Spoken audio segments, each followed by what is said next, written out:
1960-70 की परिस्थितियां काफ़ी अलग थीं। एक तरफ जहां भारत अपने आप को संवारने में लगा हुआ था, तो वहीं केवल दो देश एक दूसरे से ऊपर उठने में लगे हुए थे, जिसमें से एक था रसिया तो दूसरा था अमेरिका। जहां रसिया ने सबसे पहले अंतरिक्ष में इंसान को भेजने का रिकॉर्ड बनाया, तो वहीं दूसरी तरफ अमेरिका ने चांद पर पहुंचकर इतिहास के पन्नों में अपना नाम दर्ज कराया। अब सबकी नजरें थी मंगल ग्रह पर। तब ये कोई नहीं सोच सकता था कि भारत जैसा देश जो कभी साइकिल पर अपने रॉकेट को लेकर जाता था, वो दुनिया के स्पेस रेस में आगे निकल जाएगा। जहां मंगल ग्रह पे पहुंचने के लिए यूएसए ने 19 अटेम्प्ट्स में $671 मिलियन खर्च किए, रसिया ने 16 अटेम्प्ट्स में $117 मिलियन खर्च किए और यूरोपियन स्पेस एजेंसीज ने 4 अटेम्प्ट्स में $342 मिलियन खर्च कर यह मिशन पूरा किया। वहीं अपनी इसरो यानी इंडियन स्पेस रिसर्च ऑर्गेनाइजेशन ने अपने पहले ही अटेम्प्ट में मात्र $74 मिलियन में हॉलीवुड की मूवी मार्टिन से भी कम बजट में पूरी की, और वो भी स्वदेशी इंजन से, और इतिहास रच दिया। लेकिन आपको ये जानकर बड़ा आश्चर्य होगा कि ये मिशन इसरो ने 15-20 साल पहले ही पूरा कर लिया होता, अगर हमारे एक महान साइंटिस्ट और देशभक्त को कुछ पैसे की लालच में एक झूठे केस में फंसाया नहीं गया होता। और वो महान साइंटिस्ट कोई और नहीं, मिस्टर नाम्बी नारायणन है। चलिए मिस्टर नाम्बी के पूरे जीवन को हम लोग देखते हैं कि कैसे उनको एक झूठे केस में फंसाया गया और भारत को 15-20 साल पीछे कर दिया गया।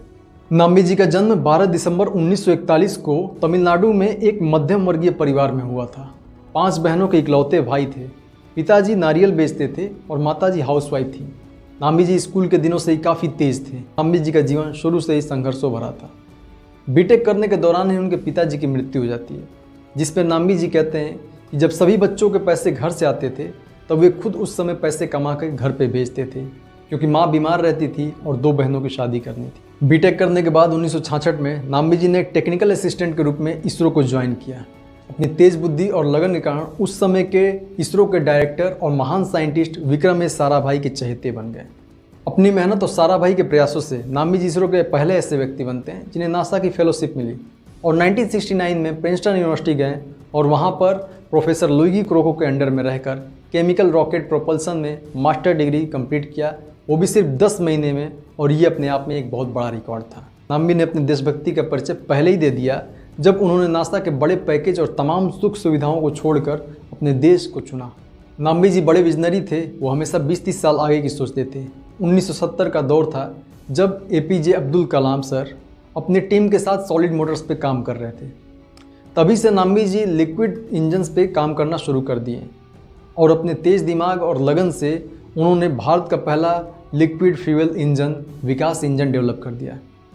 विकास इंजन का नाम उन्होंने अपने पिता तुल्य गुरु विक्रम एस साराभाई के नाम पे रखा, जो इस उपलब्धि को देखने के लिए अब इस दुनिया में नहीं थे।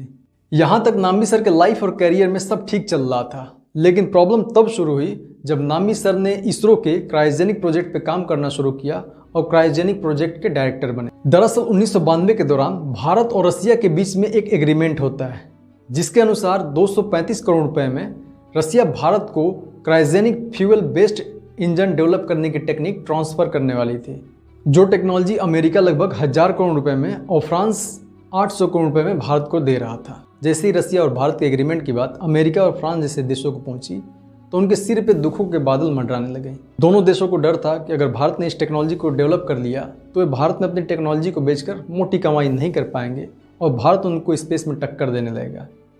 इसीलिए उन्होंने रसिया पर दबाव बनाना शुरू किया कि रसिया इस एग्रीमेंट को कैंसिल कर दे, नहीं तो वो रसिया को अपने ग्रुप से बाहर निकाल देंगे।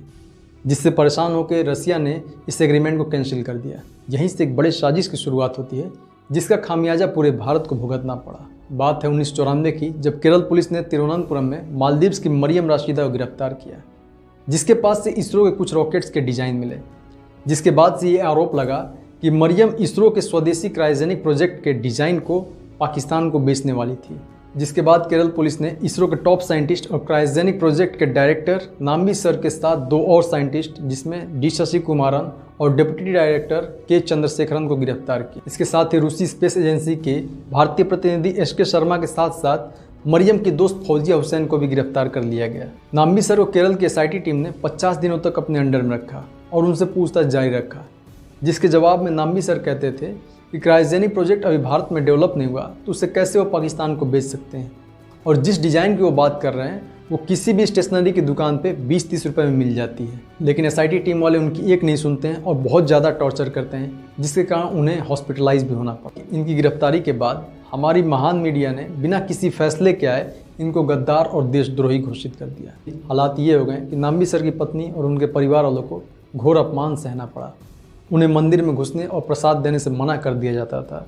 ऑटो वालों को मालूम चलता कि ये नाम्बी सर की पत्नी और उनका परिवार है, तो ऑटो वाले उनको ऑटो से उतार देते थे और ये बहुत कुछ। इस कारण से नाम्बी सर की पत्नी अपना मानसिक संतुलन खो बैठी और इससे परेशान होकर नाम्बी सर भी सुसाइड करने की सोच रहे थे।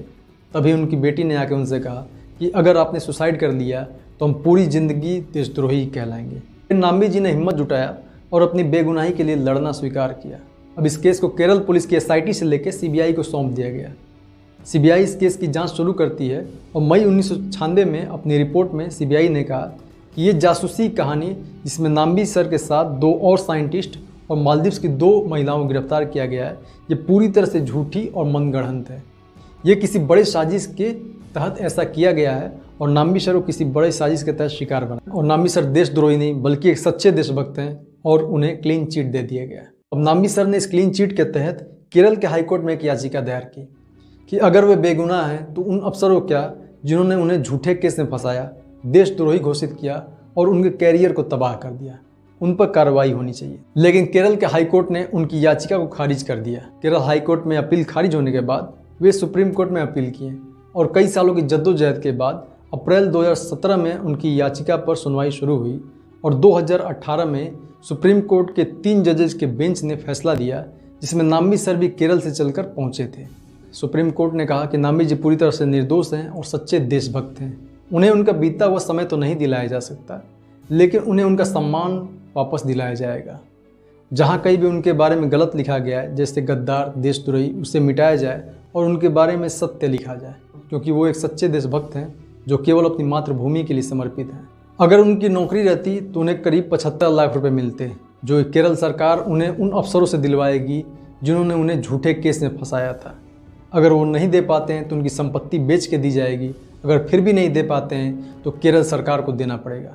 इसके बाद जाके नाम्बी जी को कुछ सुकून मिला और केरल सरकार ने उन्हें काफ़ी जद्दोजहद के बाद 1,30,00,000 रुपए दिए। अपनी ज़िंदगी में इतनी संघर्षों को झेलने के बाद उन्हें उनका वास्तविक सम्मान 2019 में मिला, जब उन्हें विकास इंजन के लिए देश के तीसरे सबसे बड़े सम्मान पद्म भूषण से सम्मानित किया गया। लेकिन नाम्बी सर के दिल में आज भी एक कसक है।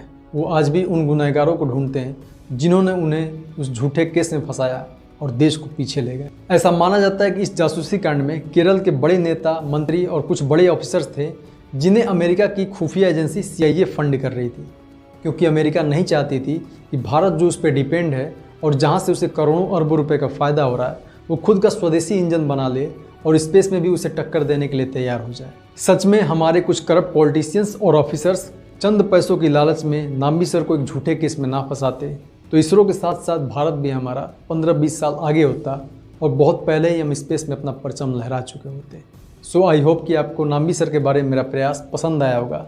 अगर आपको ये वीडियो पसंद आया तो प्लीज़ इसे लाइक करें, कमेंट करें और अपने दोस्तों और रिश्तेदारों में शेयर करें। और बेहतरीन इन्फॉर्मेटिव और नॉलेजेबल वीडियोज़ देखने के लिए हमारे चैनल को सब्सक्राइब करें, बेल बटन भी दबा दें। Thank you so much. जय हिंद।